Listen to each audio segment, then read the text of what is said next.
I'm 68 years old. 40 years of my life I dedicated to building something with these hands.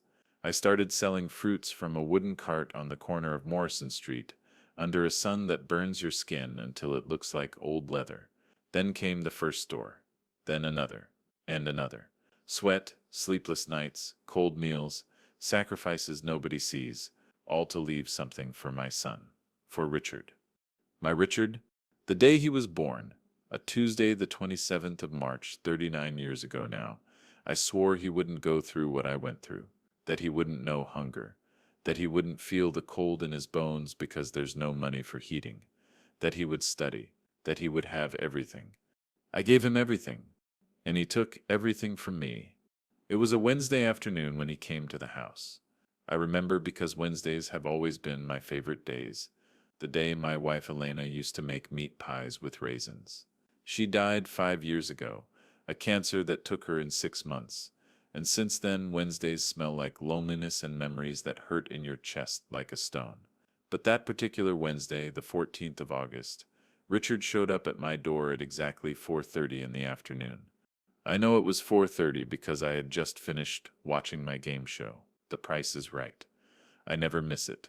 Elena and I used to watch it together, shouting out the prices from the couch, laughing when we were wrong, celebrating when we were right. Now I watch it alone, but I still shout out the prices. Sometimes I pretend she's there next to me, laughing at my terrible guesses. The doorbell rang just as the credits were rolling.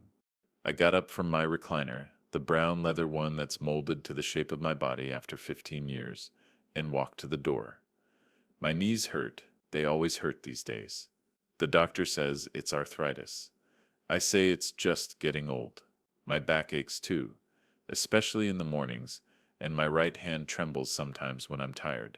But my mind is sharp, clear as it's ever been. That's important. Remember that. My mind was sharp. I opened the door and there was Richard, my son, tall, well-dressed in one of those expensive suits he likes, his hair combed back with gel, his shoes so shiny I could see my reflection in them. He looked like success. He looked like everything I had worked for. He smiled at me, that smile I had loved since he was a baby, when he would grin up at me with two tiny teeth and drool running down his chin. "Hi, Dad," he said. "Richard." I stepped aside to let him in. What a surprise. "You didn't call." "I know, I'm sorry. I was in the neighborhood and thought I'd stop by." He walked into the living room, looking around like he was seeing it for the first time. But he'd been in this house 1,000 times. I bought it 23 years ago when the business started doing really well. 3 bedrooms, 2 bathrooms, a backyard with a lemon tree that Elena planted. She said lemons brought good luck. "You want something to drink?" I asked. "I have coffee, orange juice, water." "No, I'm fine, Dad." He sat down on the couch, the floral one Elena picked out. "I've thought about replacing it 100 times, but I can't. It still smells like her perfume if I press my face into the cushions. Actually, I wanted to talk to you about something." I sat down in my recliner. "What's on your mind?" He leaned forward, his elbows on his knees, his hands clasped together, the position of someone about to say something serious. "Dad, I've been worried about you." "Worried?" I frowned. "Why?" "You're getting older." "I'm 68, not 98. "I know, but—" He paused, choosing his words carefully. "You're here alone. Mom's gone. I worry about you managing everything by yourself. The house, the business, your finances. I manage fine. I know you think you do, but Dad—" Another pause. "Longer this time. Last month you forgot to pay the electric bill." "I didn't forget, I paid it late. One time. And the time before that, you left the stove on all night." I had done that. Woke up at 3 in the morning, smelled gas, ran to the kitchen, and found the burner on low, a pot of soup I'd forgotten about, completely dried out and burned black. It had scared me. I'd lain awake the rest of the night thinking about what could have happened. "That was once," I said quietly. "Dad, I'm not trying to upset you. I just want to help." He reached into his briefcase, pulled out some papers. "I've been thinking about this for a while. I think it would be good if you gave me power of attorney." I stared at him. "Power of attorney?" "It would just make things easier for both of us." I could help you pay the bills, manage the accounts, handle the business stuff so you don't have to worry about it. You've worked hard enough, Dad. You deserve to rest. The papers sat on the coffee table between us, white and crisp and official looking. I don't need help managing my affairs, I said. I know you don't like asking for help. You never have. But this isn't about pride, Dad. It's about being practical. What if something happens to you? What if you have a fall or get sick? Someone needs to be able to make decisions, handle things. He kept talking, using words like sensible and responsible, and just in case. His voice was so gentle, so caring, so much like the little boy who used to crawl into my lap and ask me to read him stories about dragons and knights. Let me help you, Dad, he said. Please. I looked at his face, at the concern in his eyes, at the way he was leaning forward, earnest and sincere. This was my son, my boy, the person I loved most in the world, the person I had sacrificed everything for. And I thought about the stove, about the electric bill, about the way I sometimes couldn't remember what I'd had for breakfast, about being 68 and alone and tired. Okay, I said. His face brightened. Really? Yes, if it'll make you feel better. He stood up quickly, came around the coffee table, and hugged me. Tight. The way he used to hug me when he was little and I'd pick him up from school. Thank you, Dad. You won't regret this. I promise I'll take good care of everything. We went to the lawyer's office that Friday, the 16th of August, a hot day, the kind where the air shimmers above the pavement and your shirt sticks to your back. Richard drove us in his BMW, the air conditioning on full blast, talk radio playing low. The lawyer's name was Michael Brennan. I'd known him for years, used him for all my business contracts. He had an office downtown, fourth floor of a building with marble floors and glass doors. George, he said when we walked in, shaking my hand. Good to see you. And Richard, he shook Richard's hand too. We sat down at his big oak desk. He had the papers already prepared, everything typed out, neat and official. So this is a durable power of attorney, Michael explained. It means Richard will have the authority to make financial and legal decisions on your behalf. He can access your accounts, sign documents, manage your assets. Is it permanent? I asked. It takes effect immediately and remains in effect even if you become incapacitated, but you can revoke it at any time, as long as you're of sound mind. Sound mind, I repeated. Yes, if you ever want to cancel it, you just need to sign a revocation document and file it. Simple as that. Richard put his hand on my shoulder. It's just a safety net, Dad, that's all. I signed the papers. Michael notarized them. Richard signed as the agent. We shook hands all around. Want to get lunch? Richard asked as we walked back to the car. My treat. Sure, I said. We went to Denny's. I got a patty melt and fries. Richard got a salad. We talked about the weather, about the business, about a fishing trip we'd taken when he was 12. Normal things, father and son things. I should have known then, should have seen something in his eyes. Some flicker of guilt or anticipation or greed. But I didn't. I just saw my son eating lunch with me, smiling, telling me stories about his work. I just saw my boy. That was Friday. On Wednesday, 6 days later, they came for me. I was in the garden, watering Elena's lemon tree. It was morning, around 9:30. The sun was warm but not too hot yet.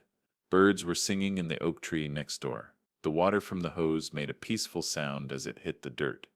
A van pulled up in front of my house, white with blue letters on the side. Mercy Hills Senior Care. 2 people got out, a man and a woman, both wearing scrubs. The woman was young, maybe 30, with her hair in a ponytail. The man was older, 50 or so, with gray at his temples. They walked up my driveway. Mr. Thompson, the woman called. I turned off the hose. Yes? We're from Mercy Hills. We're here to take you to your new residence. I stared at her. What? Your son Richard arranged everything. He said you were expecting us? I'm not going anywhere. The man stepped forward. Sir, we understand this can be confusing. Sometimes memory issues make it hard to remember conversations. I don't have memory issues. Of course, But Richard explained that you've been having some difficulties lately, forgetting things, getting confused. He thought it would be best if you were in a place where you could get proper care. My heart started pounding. I didn't agree to this. Sir, your son has power of attorney. He's made the decision that this is the best place for you. I want to talk to Richard. You can talk to him once we get you settled. I'm not going. The woman's smile got tighter. Mr. Thompson, we can do this the easy way or the hard way, but you are coming with us. I tried to go back inside the house. The man grabbed my arm, not rough, but firm. Sir, please don't make this difficult. Let go of me. We don't want to call the police. Call them. I haven't done anything wrong. This is my house. But they didn't let go. They walked me to the van, one on each side, holding my arms like I was a prisoner. My neighbors were outside. Mrs. Patterson from next door, watching with her hand over her mouth. The Johnsons from across the street, standing on their porch. Everyone watching as they put me in the back of the van like I was crazy. Like I was senile. Like I was nothing. I tried to struggle, but I'm 68 years old and they were strong and determined. The doors closed. The van started moving.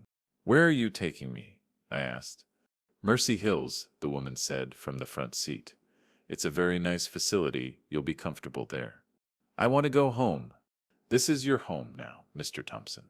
The facility was 30 minutes outside of town, a low, sprawling building that tried to look cheerful with its yellow paint and flower beds, but just looked sad. Mercy Hills Senior Living Community, the sign said. There were old people sitting outside on benches staring at nothing.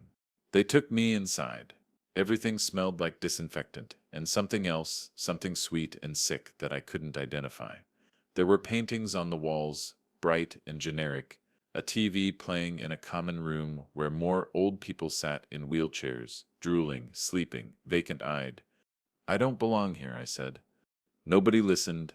They took me to a room, small. A bed, a nightstand, a window that looked out at a parking lot. A bathroom with rails on the wall. Everything designed for someone who couldn't take care of themselves. Your things will be delivered later today, the woman said. Your son is handling all the arrangements. Where is Richard? I want to talk to Richard. He'll visit soon. Now why don't you rest? It's been a stressful morning. She left, locked the door behind her. I heard the click. I was a prisoner. I sat on the bed. The mattress was hard. The sheets smelled like bleach. Through the window I could see cars coming and going, people living their normal lives while I was locked in this room. I thought about Elena, about what she would say if she could see this. She would be furious. She would march down there and drag me out herself. But Elena was dead, buried in Evergreen Cemetery under a headstone that said beloved wife and mother, and I was alone. I thought about my business. The 3 stores I'd built from nothing. The employees who depended on me, the accounts, the inventory, the lease agreements. All of it in Richard's hands now. I thought about my house, Elena's lemon tree, the floral couch that smelled like her perfume, the recliner molded to my body, my home, and I thought about Richard, about the little boy I'd raised, about every birthday party, every baseball game, every parent-teacher conference, about paying for his college, his car, his first apartment, about being so proud the day he graduated, standing there in his cap and gown, my son, my legacy. How could he do this to me? The first week was hell. They had a schedule, breakfast at 7, lunch at noon, dinner at 5, everything bland and overcooked. The eggs were rubber, the vegetables were mush, the meat was gray. There were activities, bingo on Mondays, arts and crafts on Wednesdays, movie day on Fridays. All of it designed for people whose minds were gone, people who couldn't remember their own names. I tried to tell them I didn't belong there. I'm fine. I said to every nurse, every aide, every person who came into my room, there's been a mistake. I need to go home. They nodded and smiled. Of course, Mr. Thompson. Let's get you to lunch now. They treated me like a child, like I was senile. No matter what I said, no matter how clearly I spoke, they looked at me with pity and patience and complete dismissal. Has my son called? I asked every day. I'm sure he'll visit soon. But he didn't. I tried to use the phone in the common room. It required a code. For privacy, the nurse said. I didn't have the code. When I asked for it, they told me I needed to ask my family member who put me here and then vanished. I couldn't leave. The doors were locked. They said it was for our safety, to keep us from wandering off and getting lost. But it was a prison, clean and painted yellow, but a prison. There was a man in the room next to mine. His name was Albert. He was 82, and he really did have dementia. He called me James, which was his brother's name. He talked about the war, about France, about things that happened 70 years ago like they'd happened yesterday. Sometimes he cried. Sometimes he got angry and threw things. The nurses would come and give him pills that made him sleep. On the other side was a woman named Dorothy. She never spoke, just sat in her wheelchair by the window, staring out at nothing, her mouth hanging open. This was where my son put me, with people like this. On the 8th day I asked to see a doctor. They sent someone named Dr. Harris. He was young, younger than Richard, with a beard and glasses. How are you feeling, Mr. Thompson? He asked, looking at a clipboard. I'm feeling trapped. I shouldn't be here. Your son was very concerned about your cognitive decline. I don't have cognitive decline. He mentioned several incidents: leaving the stove on, forgetting to pay bills, getting confused about dates. Once I left the stove on, once, and I paid the bill late, not forgot. And I don't get confused about dates. He wrote something on his clipboard. Have you been experiencing any mood changes? Depression? Anxiety? I'm anxious because I'm locked in here when I should be home. More writing. Agitation can be a symptom. I'm not agitated. I'm angry. There's a difference. He looked at me over his glasses. Mr. Thompson, I understand this transition is difficult, but your son is acting in your best interest. He has power of attorney, which means he's legally authorized to make these decisions. He's supposed to help me, not lock me up. No one is locked up. You're receiving care. I don't need care. Test me. Give me any test you want. I'll prove I'm fine. He sighed. Mr. Thompson, denial is common with cognitive impairment. Patients often don't realize they're experiencing symptoms. I'm not in denial. I'm telling you the truth. But he didn't believe me. He prescribed me medication. For anxiety, he said. They brought me pills in little paper cups. I refused to take them. They noted it in my chart as non-compliant. Every day blurred into the next. Wake up, breakfast. Sit in the common room, lunch, more sitting. Dinner, back to my room. The window, the parking lot, the locked door. I felt myself disappearing. There was a phone mounted on the wall in the hallway. I watched the nurses use it, saw them punch in a code, 6 digits. I started paying attention, watching their fingers. 5729111. On the 12th night, after everyone was asleep, I snuck out of my room. The halls were dim, lit only by emergency lights. My heart was pounding so hard I thought it might burst. I walked quietly, my slippers making soft sounds on the linoleum. The phone was by the nurse's station. I could hear voices in the office, nurses chatting, laughing. I picked up the receiver, dialed the code with shaking fingers. 5729111. A dial tone, sweet and beautiful. I called Richard's number, the one I'd had memorized for 39 years since the day he was born, and they'd printed it on his hospital bracelet. It rang and rang and rang. Voicemail. This is Richard Thompson. Leave a message. Richard, it's Dad. My voice came out as a whisper. Please, you have to get me out of here. I don't understand why you did this. Whatever I did wrong, I'm sorry. But please, please come get me. I don't belong here. I'm scared. I'm your father. Please. I hung up. Tried again. Same voicemail. Again. 5 times I called, leaving messages, begging, crying into the phone like a child calling for his mother. On the 6th call, I realized he wasn't going to answer. He was ignoring me on purpose. I stood there in the dim hallway, holding the phone, and something broke inside me. The nurses found me there 20 minutes later, still holding the receiver, tears running down my face. Mr. Thompson, you shouldn't be out of bed. one of them said gently. He won't answer, I whispered. My son won't answer. Come on, let's get you back to your room. They led me back like I was a lost child, tucked me into bed. One of them patted my hand. It's okay, sweetie. Try to get some sleep. But I couldn't sleep. I lay there staring at the ceiling, thinking about Richard, about every moment we'd shared, trying to find the point where my son, my boy, had turned into a stranger who could do this to me.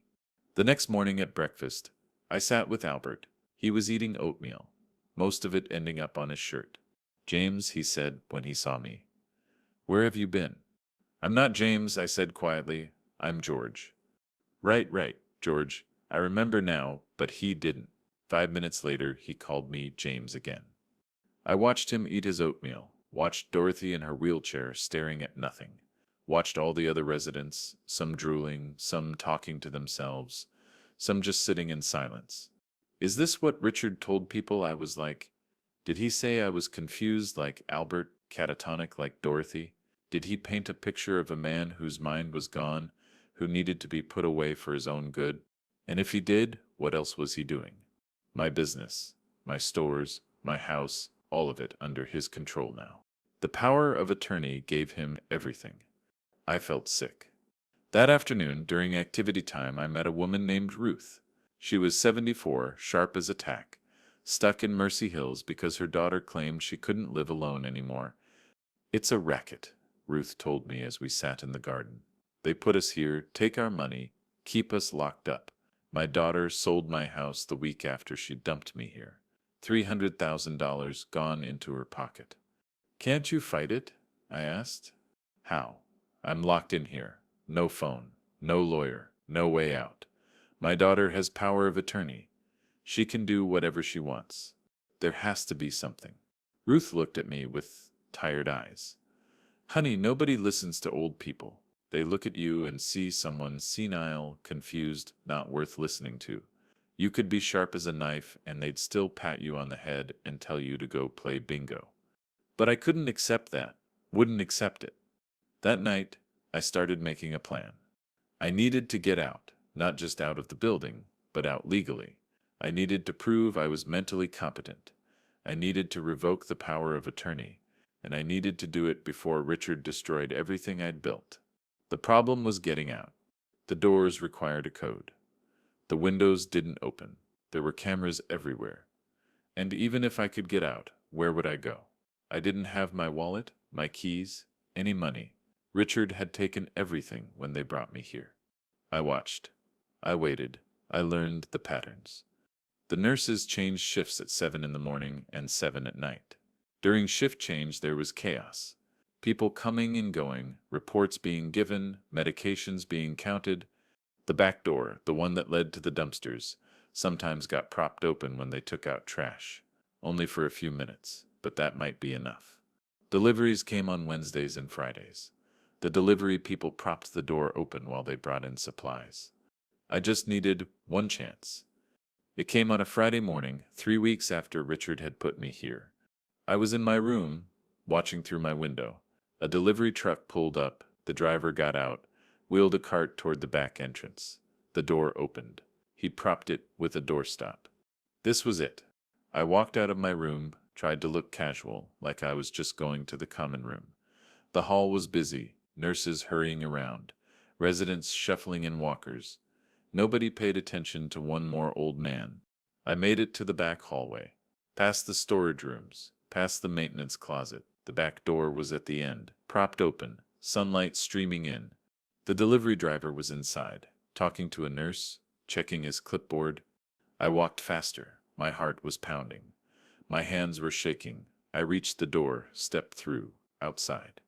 The air hit my face, fresh and free. I was out. I ran, or what passed for running at 68 with arthritis in both knees. More of a fast shuffle, across the parking lot, between cars, toward the road. Behind me, someone shouted, "Mr. Thompson, stop." But I didn't stop. I kept going. Made it to the road, started walking along the shoulder, cars whooshed past. The sun was bright. My eyes weren't used to it after weeks inside. I walked for an hour, maybe more. My legs hurt. My back hurt. I was sweating through my shirt, but I kept going. Eventually, I reached a gas station, a small place with 2 pumps and a convenience store. I went inside. The kid behind the counter looked up from his phone. "Can I use your phone?" I asked.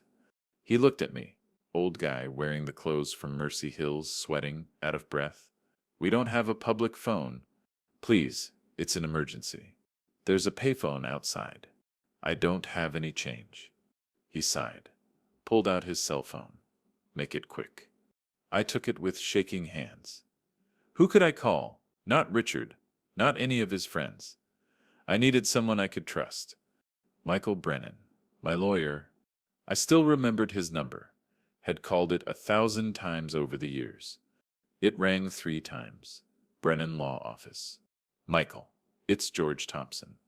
"George?" He sounded surprised. "Richard said you were in a care facility." "I am. I escaped. Michael, I need your help. Richard used the power of attorney to lock me up. He's taken everything." Silence on the other end. "Michael? George, I can't get involved in family matters." "This isn't a family matter. This is theft. Fraud. He had me committed when there's nothing wrong with me. Richard told me you were experiencing cognitive decline. He was very concerned." "I'm not. I'm fine. Michael, you've known me for 20 years. Do I sound confused to you?" Another pause. "George, I think you should go back to the facility. Let them take care of you." "I can't believe this. You're siding with him?" "I'm not siding with anyone. I'm just saying that Richard is trying to do what's best for you. By stealing everything I've built, he has legal authority. The power of attorney was properly executed. Everything he's doing is within his rights." My hand was shaking so hard I almost dropped the phone. "So you won't help me?" "I'm sorry, George. I really am. But there's nothing I can do." He hung up. I stood there holding the kid's phone, feeling something crack inside me. "You done?" the kid asked. I handed him back his phone, walked outside, sat down on the curb next to the payphone. Michael wouldn't help me. He believed Richard. Everyone would believe Richard. Who wouldn't? Successful son, worried about his elderly father. Father claims nothing is wrong, but that's what they all say, isn't it? Denial is common with cognitive impairment. I put my head in my hands. "Hey, mister, you okay?" I looked up. The kid from inside was standing there, looking uncomfortable. "No," I said honestly. "I'm not okay." He shifted his weight. "You need me to call someone." "There's no one to call." "You got family?" "My son put me in a nursing home and stole everything I own." The kid's eyes widened. "Seriously?" "Seriously. That's messed up, man." "Yeah." He pulled out his phone again. "Here, make another call. Call the cops or something." I looked at him, this kid I didn't know, showing me more kindness than my own son. "Thank you," I whispered. I took the phone, but who could I call? The police wouldn't help. This was a civil matter. Power of attorney was legal. Unless I could prove Richard was abusing his authority, they couldn't do anything. And how could I prove that from a payphone at a gas station? I needed evidence, documents, records. I needed to show what Richard was doing with my assets. But first, I needed to prove I was mentally competent. "Do you know if there's a doctor's office around here?" I asked the kid. "There's a clinic about 2 miles up the road, Doc Martinez. He's cool. Can you give me a ride?" The kid looked uncertain. "I'm not supposed to leave the store." "Please, I'll pay you back. I promise." He looked at me for a long moment. Then he sighed. "My boss is gonna kill me. Come on." His name was Tyler. He was 19, working at the gas station to save money for college. He drove me to the clinic in his beat-up Honda, radio playing country music, air conditioning broken. "Your son really steal your stuff?" he asked as we drove. "Yes." "Why would he do that?" "I don't know." It was the truth. I still didn't know. Money, was that all it was? Or was there something else? Something I'd done or failed to do that made him hate me enough to do this? The clinic was small, a waiting room with plastic chairs and old magazines, a receptionist behind a glass window. "I need to see a doctor," I told her. "Do you have an appointment?" "No, but it's important. We're pretty booked today. The earliest I can get you in is next Tuesday." I can't wait until Tuesday. She looked at me over her glasses, saw my Mercy Hills clothes, my desperate face. Are you a patient here? No. I'm from out of town. Look, I need a psychiatric evaluation. I need a doctor to confirm that I'm mentally competent. It's urgent. Sir, we don't do psychiatric evaluations here. You'd need to see a specialist. I don't need a specialist. I just need a doctor to talk to me, ask me some questions, confirm I'm not senile. That's not really how it works. Please. I leaned closer to the window. Please. My son had me committed to a nursing home. He says I have dementia. I don't. I just need someone to examine me and confirm that I'm fine. Please. She looked at me for a long moment. Then she picked up her phone. Let me talk to Dr. Martinez. She disappeared into the back. Tyler sat down in one of the plastic chairs, scrolling through his phone. An old woman in the corner coughed into a tissue. A kid with his mother kicked his feet against his chair. The receptionist came back. Dr. Martinez can see you in 20 minutes. I could have cried. Thank you. Thank you so much. We sat down. Tyler offered me a magazine. Sports Illustrated from 2 years ago. I couldn't read it, couldn't focus on anything except what I was going to say to the doctor. 20 minutes felt like 20 hours. Finally, the receptionist called my name, George Thompson. I stood up. That's me. Room 3. Down the hall, second door on your right. I walked back. Room 3 was small, an examination table covered in paper, a counter with jars of tongue depressors and cotton swabs, posters on the wall showing the human body's systems. Dr. Martinez came in 5 minutes later.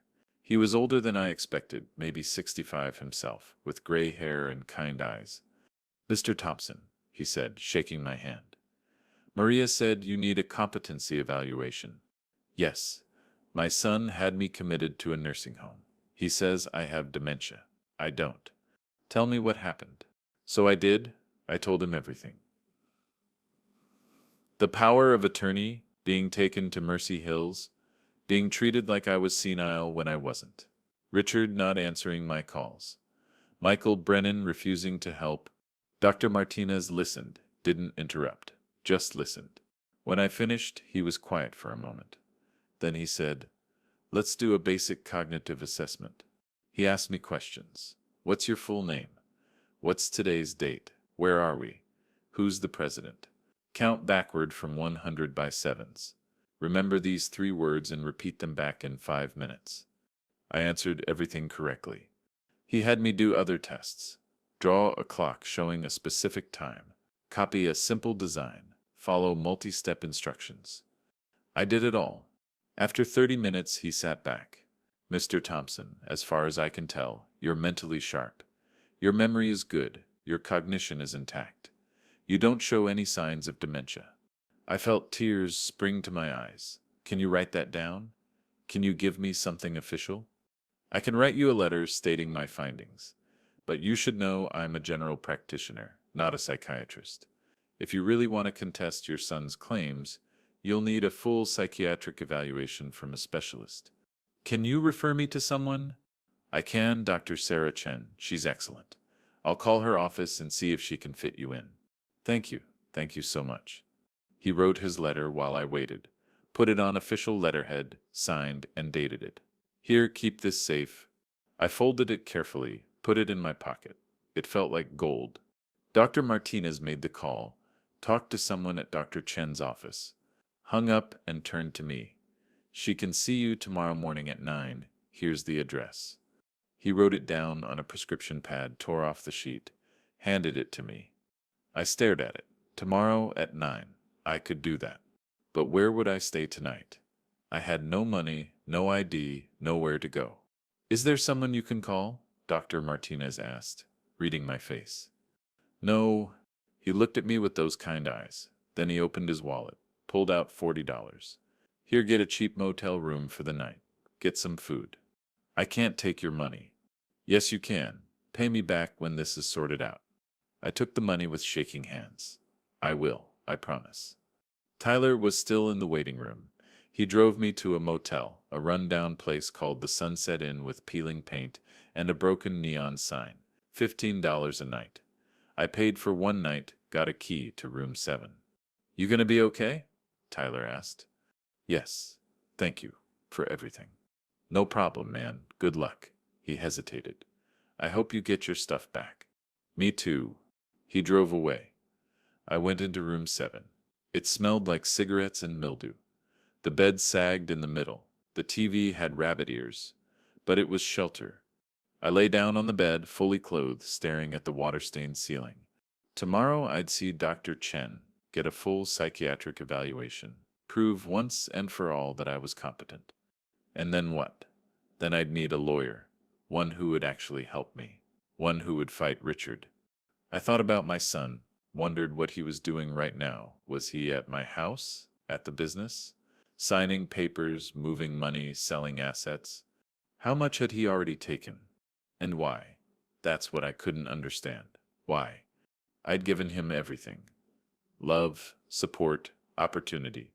I'd worked myself to the bone to give him a good life. And this was how he repaid me. I thought about Elena, about what she would say if she knew. She'd be heartbroken. Richard was her baby. She'd doted on him, spoiled him maybe. When he was little and got in trouble, she'd always take his side. He's just a boy, she'd say. Boys make mistakes. Was this my fault?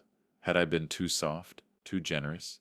Had I raised a son who thought he was entitled to take whatever he wanted? Or had something broken in him along the way? Some switch that flipped, turning the boy I knew into a stranger I didn't recognize. I closed my eyes. Tomorrow. Tomorrow I'd start fighting back.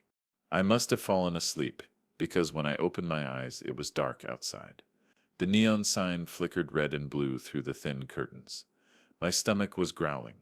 I had $25 left. I walked to a convenience store 3 blocks away, bought a sandwich and a bottle of water, ate it walking back to the motel, watching cars drive past, living their normal lives. Nobody looked at me, just another old man on the street. Back in room 7, I tried to sleep but couldn't. My mind was racing. I kept thinking about Richard, about the day he was born, the day he graduated, the day he got his first job. All those memories felt corrupted now. Poisoned. Had he been planning this for a long time? Or was it opportunistic? Something he decided on a whim when he realized how much control the power of attorney would give him. At 2 in the morning, I gave up on sleep, sat by the window, watching the parking lot. A couple stumbled out of room 3, laughing, drunk. A truck rumbled past on the highway. The neon sign buzzed and flickered. This was rock bottom. 68 years old, sitting in a $15 motel room, everything I'd built stolen by my own son. But I wasn't done. Not yet. The next morning I walked to Dr. Chen's office. It took me an hour and a half, my knees screaming the whole way. But I made it. Her office was in a nice building downtown, 3rd floor, a waiting room with soft lighting and comfortable chairs. Classical music playing quietly. I must have looked like a mess. Hadn't showered, wearing the same clothes from Mercy Hills, hadn't shaved in days. The receptionist looked startled when I walked in. Can I help you? I have an appointment. 9 o'clock. George Thompson. She checked her computer. Yes. Dr. Chen is expecting you. Please have a seat. She'll be with you shortly. I sat down. There were other people in the waiting room. A woman about my age crying quietly into a tissue. A young man staring at his phone, his leg bouncing nervously. Everyone carrying their own burdens. Mr. Thompson. I looked up. A woman stood in the doorway. Asian, maybe 45, wearing a professional suit and a warm smile. I'm Dr. Chen. Come on back. Her office was peaceful, soft chairs, a desk with a few neat stacks of papers, diplomas on the wall. She gestured to one of the chairs, and I sat down. Dr. Martinez called me yesterday, she said, sitting across from me. He explained your situation. I'm so sorry you're going through this. Those words, that simple kindness, almost broke me. Thank you, I managed. I want to conduct a thorough evaluation today. It will take a few hours. I'll be asking you questions, having you complete some tasks, and we'll talk about your history and current functioning. Is that okay? Yes, whatever you need. Before we start, I need to ask, do you have any money to pay for this session? My fee is $200. My heart sank. No, I don't have anything. My son took everything. She was quiet for a moment. Then she said, "Don't worry about it. We'll figure something out later. Let's just focus on the evaluation." I could have hugged her. The evaluation was exhausting. She asked hundreds of questions about my childhood, my marriage, my son, my business, about my memory, my mood, my thoughts. She had me do puzzles, draw pictures, remember lists of words, explain proverbs, solve problems. Hours passed. My head hurt. My eyes felt gritty. Finally, she sat back. "Let's take a break. Would you like some water?" "Please." She brought me a bottle of water and a granola bar. "You're doing great." "What do you think?" I asked. "Am I crazy?" She smiled. "You're not crazy, Mr. Thompson. You're not even close. From what I can see, you're mentally sharp. Your cognitive functioning is excellent for your age. Your memory is good. Your reasoning is sound. You show no signs of dementia, psychosis, or any other mental illness." I felt tears run down my face. "Thank you, thank you. I'll write a comprehensive report documenting my findings. It'll be very detailed, very thorough. You can use it to contest your son's claims. How soon can I have it?" "I'll have it ready by tomorrow afternoon. I don't have anywhere to stay. Can I come pick it up?" "Of course. Come by at 2 o'clock." I thanked her again, left her office feeling lighter than I had in weeks. I had proof, 2 doctors saying I was mentally competent. That should be enough. Now I needed a lawyer. I walked to the library, used their computers to search for elder law attorneys. Found one with good reviews, Catherine Walsh. Her office was only 6 blocks away. I walked there, didn't call ahead, just walked in. The receptionist looked surprised. "Do you have an appointment?" "No, but I need to see Miss Walsh. It's urgent." "She's with a client right now. I can schedule you for next week." "I'll wait." I sat down. The receptionist looked uncertain but didn't argue. I waited for 2 hours. Finally the door opened and an elderly couple came out, followed by a woman in her 50s with short blonde hair and sharp eyes. "Mr. and Mrs. Patterson. I'll have those documents ready by Friday," she was saying. Then she noticed me. "Can I help you?" I stood up. "Miss Walsh, my name is George Thompson. I need your help. My son used power of attorney to steal everything I have." She looked at me carefully. "Come into my office." We sat down. I told her the whole story again. The power of attorney. Mercy Hills. Richard's disappearance. The evaluations from Dr. Martinez and Dr. Chen. She listened, taking notes. When I finished, she was quiet for a long moment. "This is definitely financial elder abuse," she said finally, "and possibly fraud. Do you know what your son has done with your assets?"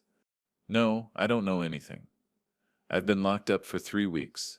We need to find out. We need to get copies of all financial transactions since he got power of attorney. Bank statements, property records, business filings, everything. Can you help me?"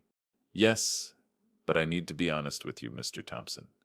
This is going to be expensive. My retainer is $5,000, and a case like this could cost $20,000 to $30,000 by the time we're done." My heart sank. "I don't have any money. He took everything. Do you have any assets I can put a lien on? If I still own anything, I don't know what it is." She tapped her pen against her notepad. "Let me make some calls. Let me see what I can find out about your assets. If you still technically own your house or your business, even if your son is managing them, we might be able to get a judge to freeze the assets and release some funds for legal fees." "How long will that take?" "A few days, maybe a week." "I don't have a week. I don't even have a place to stay tonight." She looked at me, this desperate old man sitting in her office, and something shifted in her face. "Okay," she said, "here's what we're going to do. I'm going to take your case pro bono for now. We'll sort out payment later, once we've recovered your assets. And tonight, you're going to stay at my house. My husband and I have a guest room." I stared at her. "I can't ask you to do that."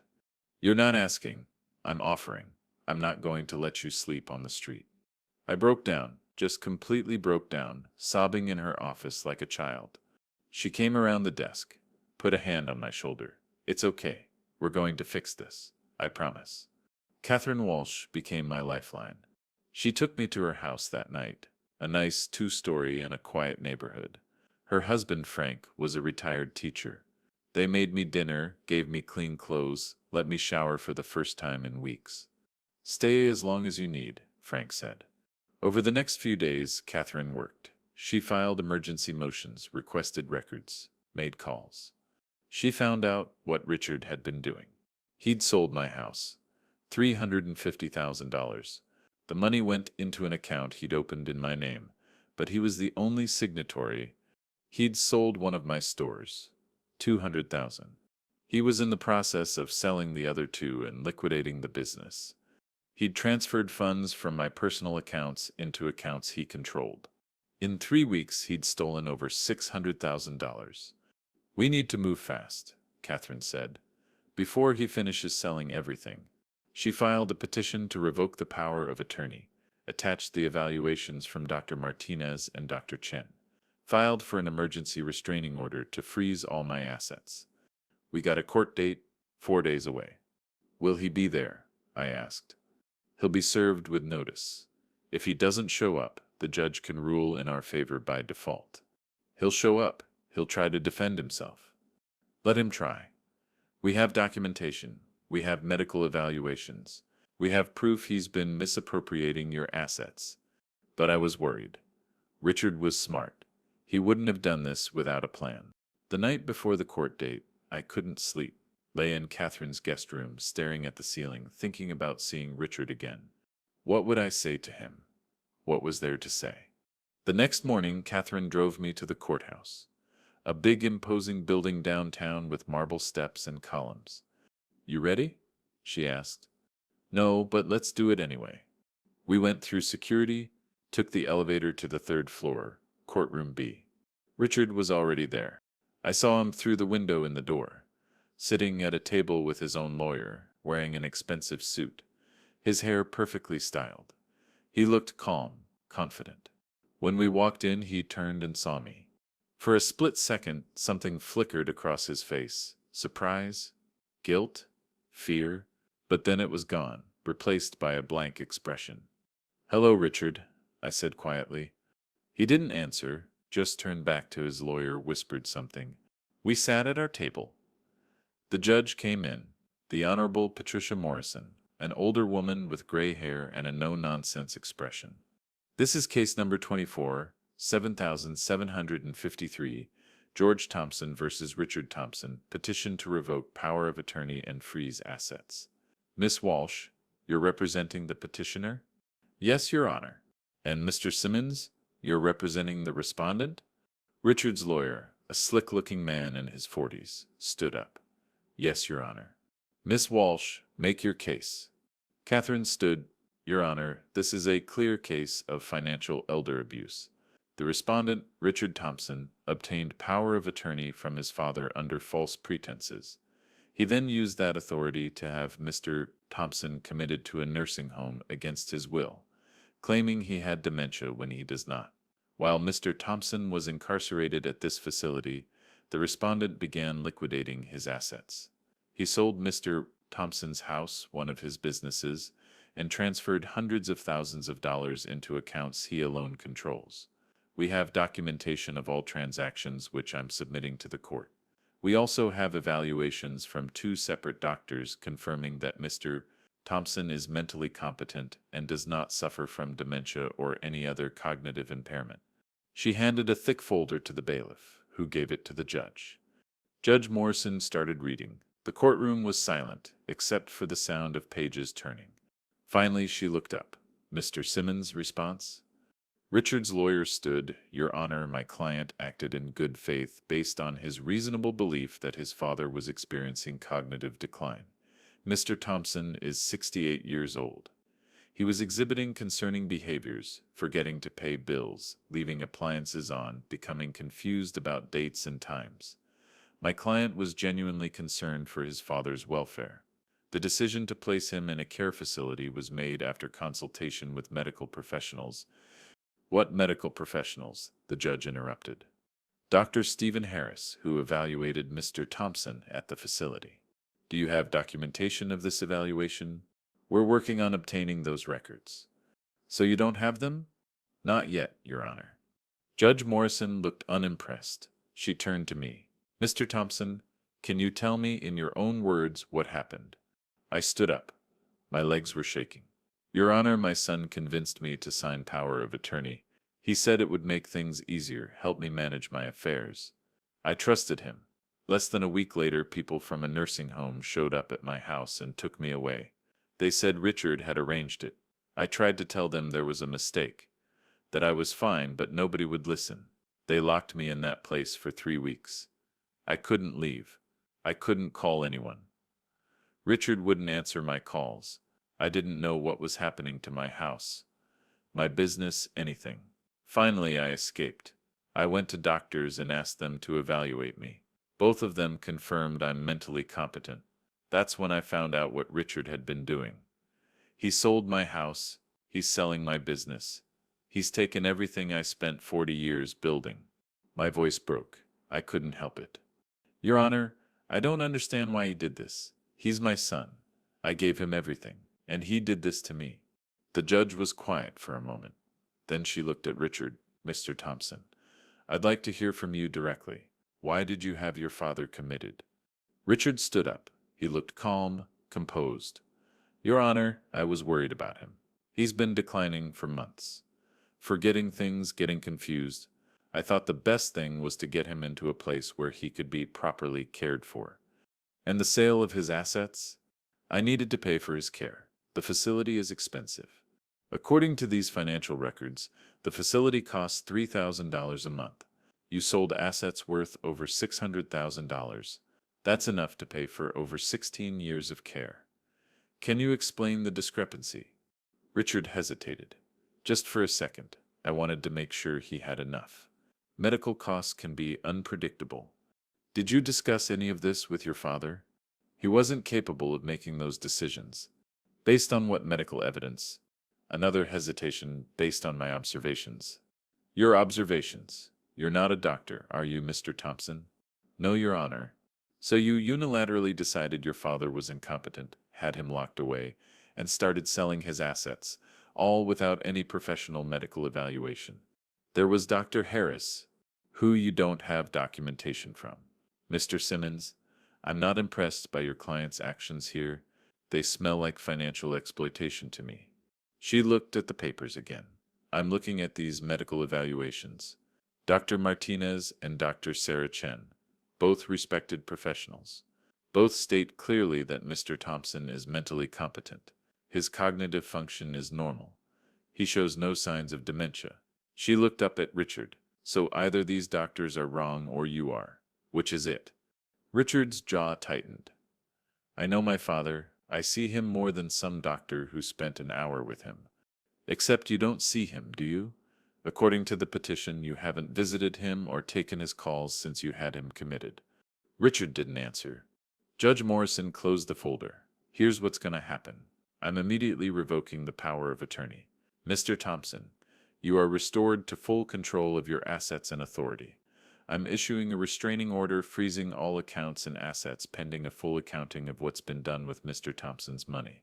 And I'm referring this case to the district attorney's office for investigation of possible elder abuse and fraud. She banged her gavel. We're adjourned. I couldn't breathe, couldn't move. It was over. Catherine grabbed my hand. We won. I looked at Richard. He was talking urgently with his lawyer, his face pale. Then he looked at me. Our eyes met across the courtroom. I wanted to see remorse, guilt, something human. But there was nothing, just cold calculation. He stood up and walked out without a word. The next few days were a whirlwind. Catherine helped me freeze all the accounts. We got a full accounting of every transaction Richard had made. The house was gone, already sold, already closed. The new owners had moved in. I couldn't get it back. One of my stores was gone too, but the other two were still technically mine, though Richard had been in the process of selling them. The money from the sales, about $550,000, was still in the accounts. Richard hadn't had time to move it all. Catherine filed a civil suit against him for the money he'd stolen. The DA opened a criminal investigation, but recovering the money would take time, months, maybe years. In the meantime, I had nothing. Catherine and Frank let me stay with them. I helped around the house, cooked dinner, tried to make myself useful, but I felt like a burden. "You're not a burden," Catherine said when I told her this. "You're a client and a friend." A week after the court hearing, the police came to her house.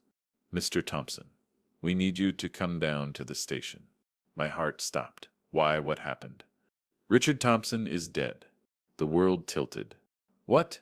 "He died last night. We need to ask you some questions." They took me to the police station, put me in an interview room. Two detectives came in. "Mr. Thompson, where were you last night between 10 p.m. and 2 a.m.?" "At Catherine's house, asleep." "Can anyone verify that?" "Catherine and Frank." "What happened to Richard?" The detective, a woman named Rodriguez, looked at me carefully. "He was found in his car this morning. Carbon monoxide poisoning. Hose from the exhaust into the window. His lawyer says he'd been despondent since the court hearing." "Suicide." "Richard killed himself. My son killed himself." I couldn't process it, couldn't breathe. "Did you have any contact with your son after the court hearing?" Rodriguez asked. "No." "Did you threaten him?" "No." "Did you tell anyone you wanted him dead?" "No, I wanted my money back. I wanted answers. I didn't want him dead." They questioned me for 2 hours. Finally let me go. Catherine drove me back to her house. I sat in the passenger seat, numb. "George," she said quietly, "I'm so sorry, but I didn't know what I felt. Grief?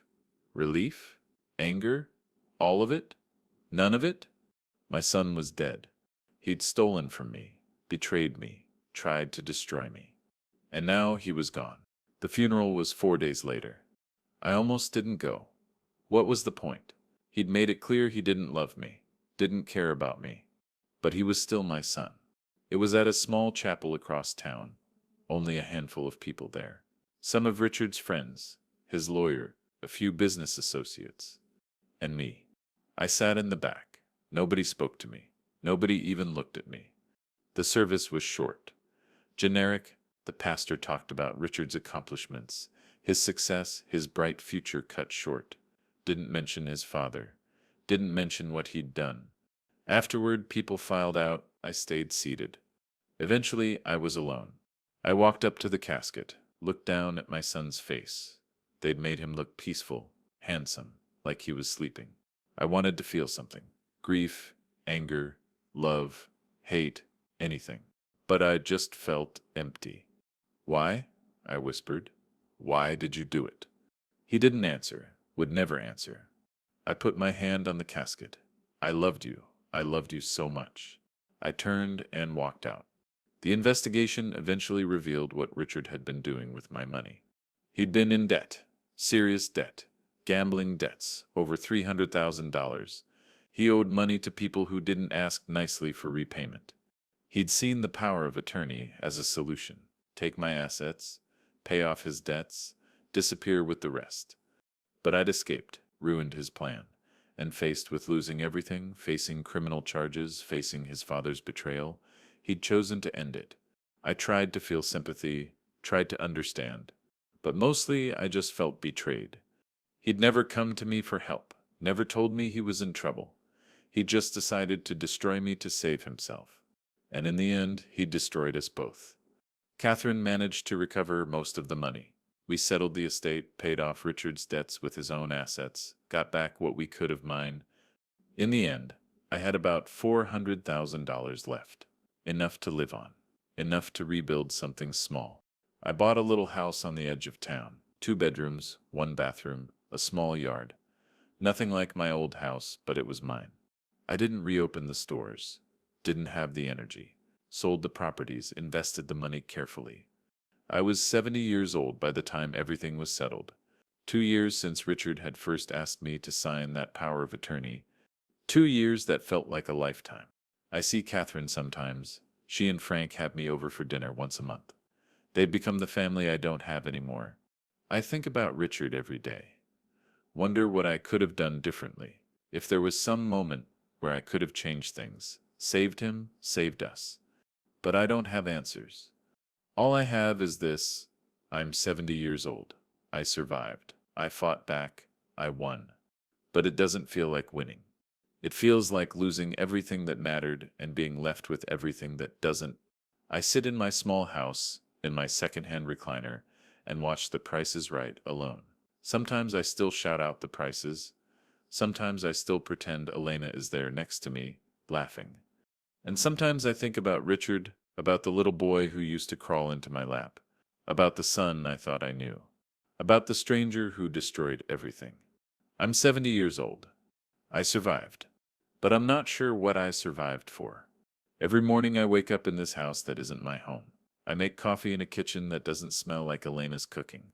I sit at a table that doesn't have the scratch from when Richard was 7 and tried to carve his name with a butter knife. Everything is new and nothing feels right. The lawyers finished all the paperwork 6 months ago. Catherine called me into her office, handed me the final documents. It's done, George. Everything that could be recovered has been recovered. The house and the one store are gone, but the rest is yours again. I signed where she showed me, thanked her, went home to my small, quiet house.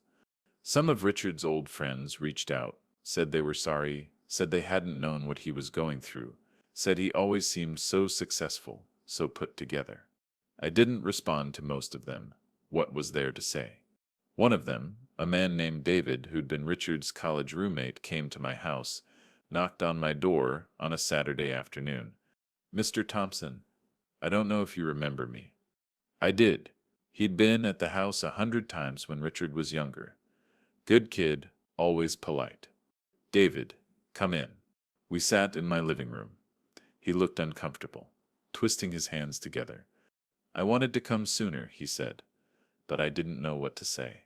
"I'm so sorry about everything." "You didn't do anything wrong." I knew he was in trouble with the gambling. He'd ask me for loans sometimes. Small amounts at first, then bigger. I gave him what I could. But he shook his head. "I should have told you, should have made him get help." He wouldn't have listened. Maybe not, but I should have tried. He looked at me. He talked about you. You know, all the time, about how hard you worked, how much you sacrificed for him. He was proud to be your son. I felt my throat tighten, not proud enough to be honest with me. He was ashamed, that's what he told me once, when he was drunk. Said he couldn't face disappointing you. Said you'd built this amazing life from nothing and he was just screwing everything up. So instead of asking for help, he decided to steal from me. David didn't have an answer for that. Nobody did. He left after an hour. I watched him drive away, then sat in my quiet house, thinking about Richard being ashamed, about him feeling like he couldn't come to me. Had I made him feel that way? Had I put so much pressure on him to succeed that failure seemed worse than betrayal? I don't know. I'll never know. The district attorney's office eventually closed the criminal investigation. Can't prosecute a dead man. But they did publish a report. Found that Richard had committed financial elder abuse, that he'd falsely imprisoned me, that he'd misappropriated over $200,000 before I'd stopped him. The report was public record. Made the local news. Local businessman victimized by son. The headline read, I didn't read the article. Didn't want to see my pain turned into a story for strangers to consume over their morning coffee. But other people read it. I started getting calls. Other elderly people or their families telling me similar stories. Son took power of attorney, daughter emptied the bank accounts, nephew sold the house. They wanted advice. Wanted to know how I'd fought back. I told them about Catherine, about getting evaluated, about documenting everything, about not giving up. Some of them won their cases, got their assets back, got justice. Some of them didn't. Their children had been smarter, more careful, had covered their tracks better. I became a cautionary tale, a warning. The news article got shared online. People used it to scare their aging parents. See, this is why you need to be careful who you trust. As if trust was something you could carefully ration out, weighing and measuring before giving it to your own children. A year passed, then 2. I'm 72 now.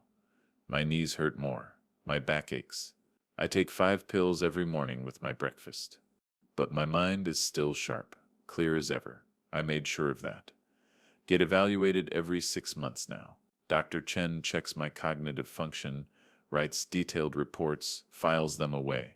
Just in case. Just so there's documentation. Just so nobody can ever do to me again what Richard did. I'm careful now, suspicious.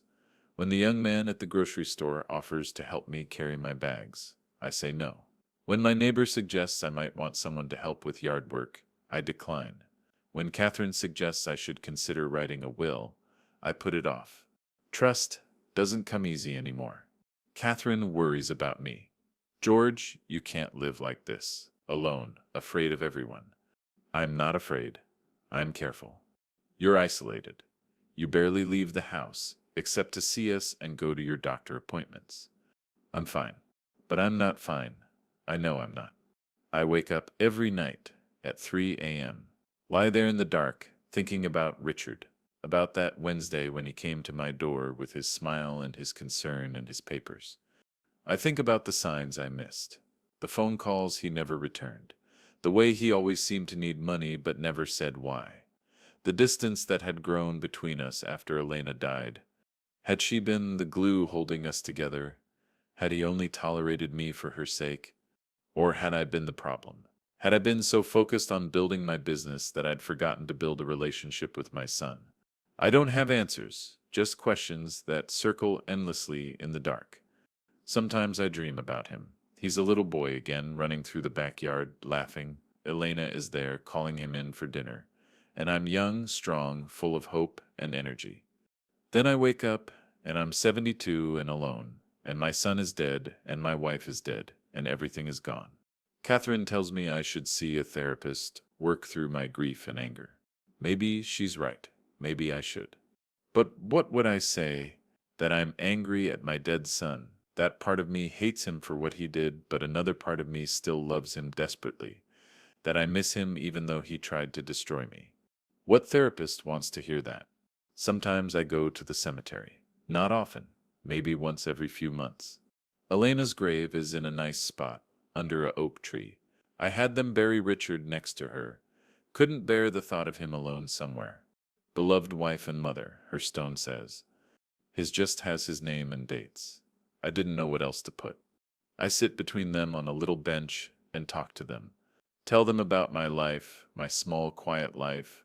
Tell them I'm okay, even though I'm not sure I am. Tell them I'm sorry. Sorry I couldn't save our family. Sorry I couldn't save Richard. Sorry I survived when maybe I shouldn't have. Elena doesn't answer. Neither does Richard. I'm alone with my apologies. Last month, I got a letter from Richard's lawyer, the one who'd represented him in court. Mr. Thompson, it said, I'm writing to inform you that we found something while closing out Richard's estate. A letter. He wrote it the night before he died. It was addressed to you, but we couldn't deliver it while the investigation was ongoing. Now that everything is settled, I thought you should have it. The letter was enclosed, a single sheet of paper. Richard's handwriting. I stared at it for 3 days before I could bring myself to open it. When I finally did, my hands were shaking so badly I could barely unfold it. Dad, it said, by the time you read this, I'll be gone. I'm sorry. I'm sorry for everything. I know you don't understand why I did what I did. I barely understand it myself. I was in so much trouble, Dad. The gambling, it started as just something fun, a way to blow off steam, but it got out of control. Before I knew it, I owed hundreds of thousands of dollars to people who threatened to kill me if I didn't pay. I was scared, so scared, and I thought if I could just get access to your money, I could pay them off. I could make it all go away, and you wouldn't even notice. You had so much, Dad. I told myself you wouldn't miss it. I told myself I was helping you, that you were getting old, getting forgetful, that you needed to be somewhere safe. I almost believed it, almost convinced myself that I was doing the right thing. But I knew, deep down, I knew what I was really doing. I was stealing from you, betraying you, throwing away everything you taught me, everything you gave me to save myself. When you escaped, when you showed up at that court hearing, I was terrified, not just of going to prison, but of seeing your face. of seeing what I'd done to you reflected in your eyes.